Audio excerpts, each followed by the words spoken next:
Hello everybody, welcome to my channel, Super Sam. Today, I just finished reading The Amazing Spider-Man, the complete Clone Saga Epic Book 3, and I'm going to just flip through it and talk about it as a little review as well. So, let's look at the back. Believe it or not, this is not Peter Parker. It shows Scarlet Spider. It continues here. Here's the side. And this was the very first one I read. I read book 3, 4, 1, 2, and 5 in that order because that's how I just stumbled across them at the library. Now, this cover is not the cover of an issue at all in this volume. This is just an alternate one, and it has Scarlet Spider in the same pose as Spider-Man was in issue 1 of the Spider-Man 1990 series. As you can see, the biggest standout besides his costume is his web shooters outside of his gloves, I guess you would say. So, let's just look through it. Here's Spider-Man and Scarlet Spider fighting Kane. There's volume 1 for sale. This is from the Invasion of the Symbiotes that is in this. So, this was the first one I read, right? So, the first thing is the Spider-Man the Clone Saga Journal.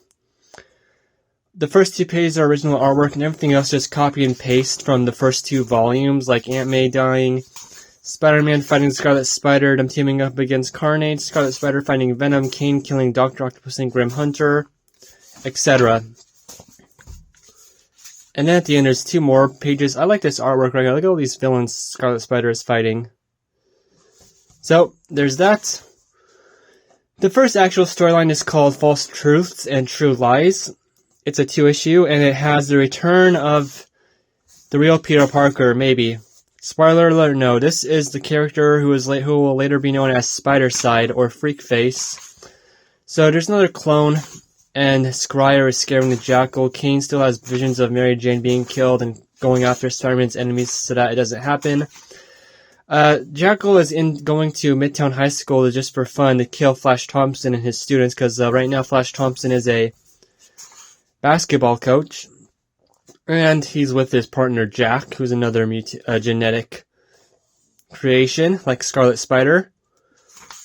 And Spider-Man is after Kane to find out the truth of, is he the real Peter Parker or Scarlet Spider?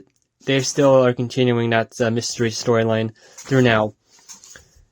At the end, Spider-Man Peter Parker gets information that he's the real Spider-Man from Kane, who gets it off Jackal's computer, and Jack gives Scarlet Spider a disc that says he proves that Scarlet Spider is the real Peter Parker, but he throws it away, not caring, and it starts going about his life. Now, after that is the Planet of the Symbiotes 5-issue storyline, where Spider-Man, the Thing, and Venom go after terrorists at first, and Venom gets a thought, thanks to Spider-Man, that maybe the symbiote is manipulating his thoughts. So he has the symbiote leave him and gives a scream which alerts other symbiotes to come to Earth. And there's a big invasion, as you can see. Now, it's up to Scarlet Spider, Spider-Man, and Venom to stop this. And this is also the story where we learn about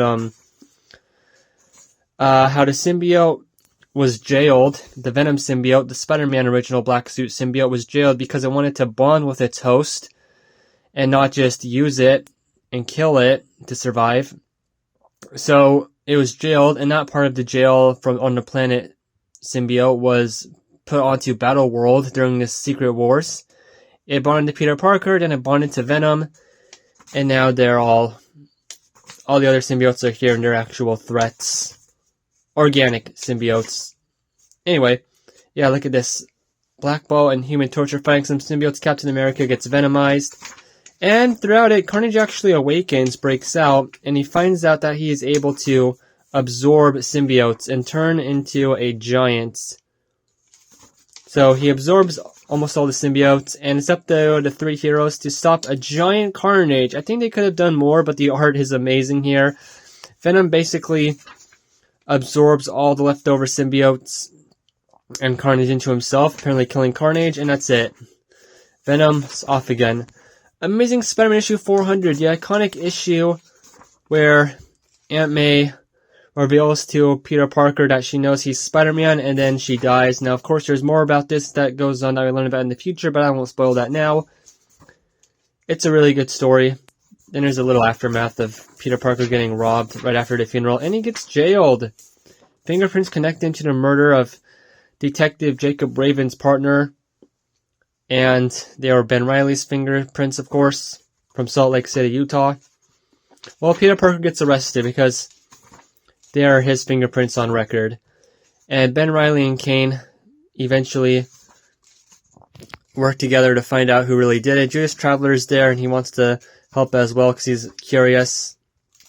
Jackal gets the carry-on virus back from Shriek, just for fun. And then this is how we end off the 5-issue storyline, The Mark of Cain. Peter Parker is in jail, and eventually Ben Reilly switches places with him. Stunner is back, and she wants to help Detective Raven find who really killed Cain, because Detective Raven has gotten scarred by Cain, so he thinks Cain's the real killer, not Peter Parker. And they work together to find out the truth. Thanks to Judas Traveler, Peter Parker goes home, and there's the real Peter Parker, the clone we saw at the start of this volume, and Ben Reilly's Scarlet Spider, and the clone Peter Parker, and the real Peter Parker wears a black suit, part black suit. The fake Peter Parker goes crazy, turns into this freak called Freak Face, and fights them, tries to kill him, but fails. And then we leave it off on this awesome story, Spider-Man Unlimited issue 9, The Sinister Six Strike. Now this is Peter Parker wearing Ben Reilly's Scarlet Spider outfit, and he goes after Hobgoblin, Scorpia, Electro, Shocker, Beetle, and find out, and Mysterio, of course, and they're all going after Cain to kill him because Cain's killing characters like Dr. Octopus. And they all fail. They all survive the encounter though, and Mysterio gets away, and Scryer takes Freak Face's DNA and disappears. Then we get some cool artwork here from, like, sort of repicturing of Amazing Spider-Man issue 19. Arcade's first appearance. Death of Green Goblin, issue 102. Amazing Spider-Man 13. I don't know what this one is for, but anyway, and then you see volumes 4 and 5 also for sale. I don't know how much to talk about, what else to say here. It was a really good read. I actually liked the artwork in this. It was cool, the symbiote invasion. There's not much to talk about. It took up most of it. I don't even know if it's in the omnibus. I should have looked at the omnibus. I'll do that next volume. See what's collected and what's out of order. I actually like how you read the first 3 issues of the Spider-Man The Lost Years before you read the actual modern-day Clone Saga. At the time, early 90s Clone Saga. So there's Detective Raven with Cain's Mark of Cain on his face.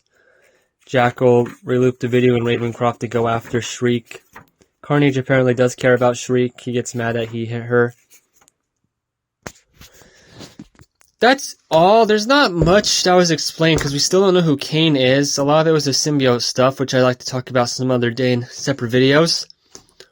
And another part was just retelling what was in the first 2 volumes. And then there's Amazing Spider-Man 400, which is so iconic, the death of Aunt May, that then the Mark of Cain. I don't really like the storyline that much, sorry, but because we still don't know who Cain really is. Well, with that said, thank you for watching, hope you enjoyed, and have a good day.